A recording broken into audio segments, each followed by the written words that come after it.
And we're underway from St. Paul. First of four 25th anniversary nights where the Wild wear the throwback jerseys. Back to the way hockey's supposed to be played with the home team in white. Tried to chip it out to Pionk, but it was taken away by Kaprizov. Held and carried back in by Nemestikov. Back to Stanley for a shot right on. And a save by Gustafsson. Tarasenko had his pass off a skate. Come to the line, Brodin. Across to Faber. Faber's shot right on is held by Hellebuyck. Beat any rush opportunities for that top group. But if they have a responsible forward three, I like their chances. Look, good battle right off the draw. Led to a backhand shot on goal. Hellebuyck made the save. Left side here, he just physical battle, pushes his guy, wins that puck, and then a nice play to get the backhand on net. It's encouraging to see that. I think these guys understand the assignment. When John Hines shortened his bench, these guys spent most of the final 20 on the sidelines. We're getting Marcus Foligno back. I think we'll actually spread the minutes out up front a little bit because Hines, he trusts Trenning and likes to get him on the ice. So him being on the fourth line, I think will keep them in rotation. Pionk plays it down the boards. A shot from Koepke got through to Gustafsson. He makes a pad stop. Spurgeon faked the shot. Carries down the wall. Spurgeon circles. Back to his forehand. A shot saved by Hellebuyck. And he hangs on. And it was disrupted. Schenn pinches from the point. Velarde centers. And a point-blank chance is denied by Gustafsson. His post, and then the other end. Connor just kind of finds some quiet ice and Jets come back in. Pearson back to the line for DeMello. Played it across. Gustafsson slides. Got a pad on it and a centering pass. He's up in the corner. Connor controls. It deflects to the line. Pionk settles it down there. Long shot. They score. At the side of the net, Velarde was able to settle a bouncing puck and sneak it in behind Gustafsson. And Minnesota once again will have to battle from behind. It's the 8th time in 11 games that the Wild's opponent has scored the first goal. The Wild have a chance out in front of Hellebuyck to get one. They don't. The Jets clear it, go down the other direction. And then they just throw this puck at the net. And Velarde, who just got his first goal of the season, he's been struggling, snake bit a little bit, but so good around the net. He's got great hand-eye coordination, skill. This one hits him in the elbow, then falls down his equipment slowly, but he's able to bat it out of the air. Gustafsson just looking around, trying to figure out where this puck is. I don't think he sees it after. And as of right, he get a piece of it. I mean, good play by Velarde.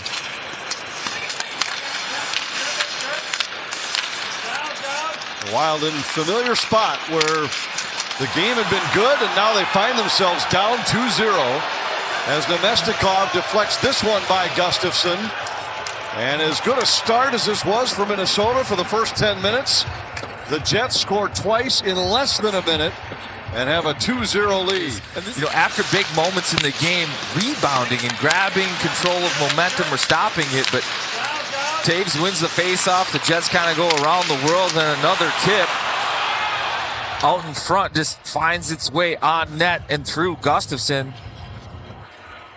And this time it's a moving screen. Iafallo ties two up. And as Iafallo is getting the attention of both Faber.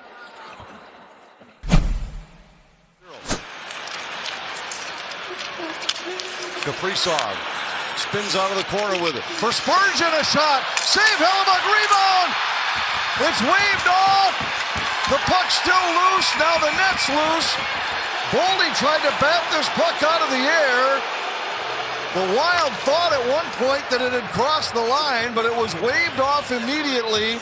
Well, they're kind of celebrating like they know it's him. Boldy takes this one away, then it's 3-on-2 attack, and they get it to the net. They hit Spurgeon in the trailer, and it goes up in the air, climbs Hellebuyck, and then it kind of sits there. And you can see Rossi got a piece of it, and they've announced that it's a good goal. You see there the puck underneath Hellebuyck's pad, but never frozen. It looks like it's Kaprizov that comes in and gets the stick. Able to knock it out to center. Eriksson Ek picks it up. Got it to Tarasenko. Tarasenko, a shot. Rebound! Eriksson Ek rolled it right through the blue, right along the goal line behind Hellebuyck. Come very close right here.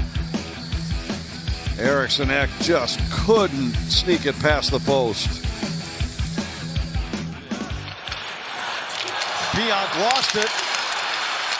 Rossi looking, back to Faber, and he sent it over the top of the goal. They score!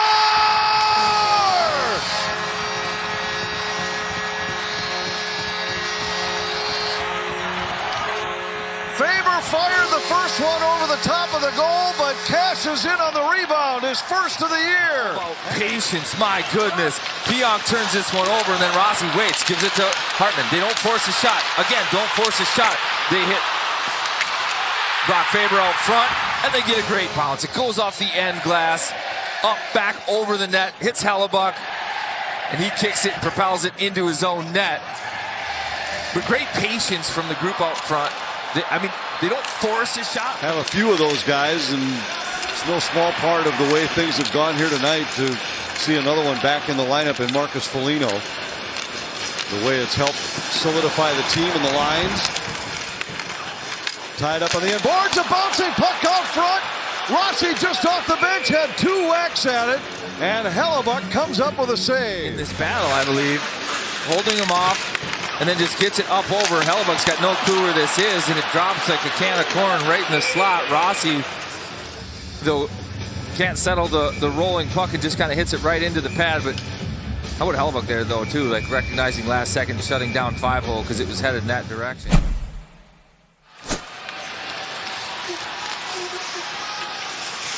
Hartman back to Rossi, into the middle, Faber fires, save, Hellebuyck, rebound, they score!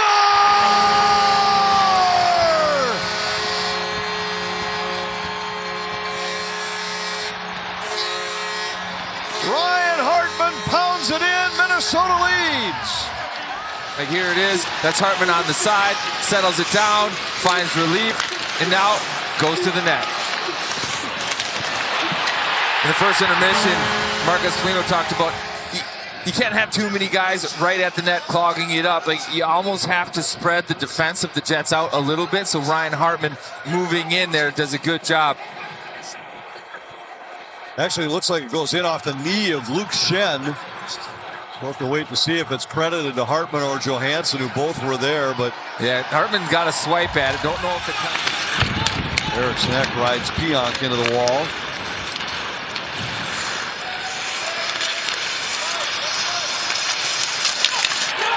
And they score.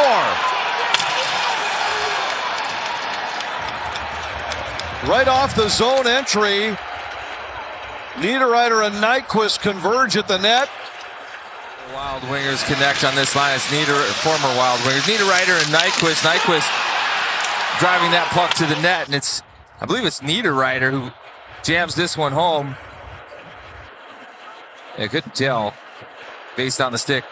If it's Nyquist, it's his first in a Jets sweater.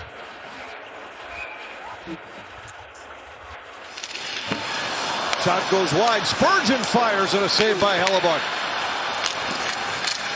Boldy down the boards.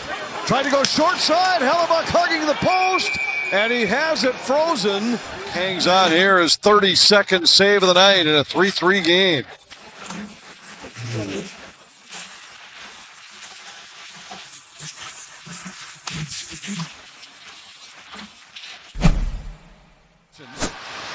And threw it back off target, and the Jets possess for the first time. Morrissey has it. Well, it looked like Kaprizov had a step on Scheifele, but good work by Scheifele to battle back.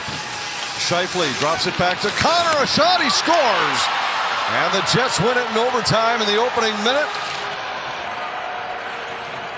The Wild will have to settle for a point, but for the second game in a row, in a game they trailed by 2, they do earn at least a point in the standings.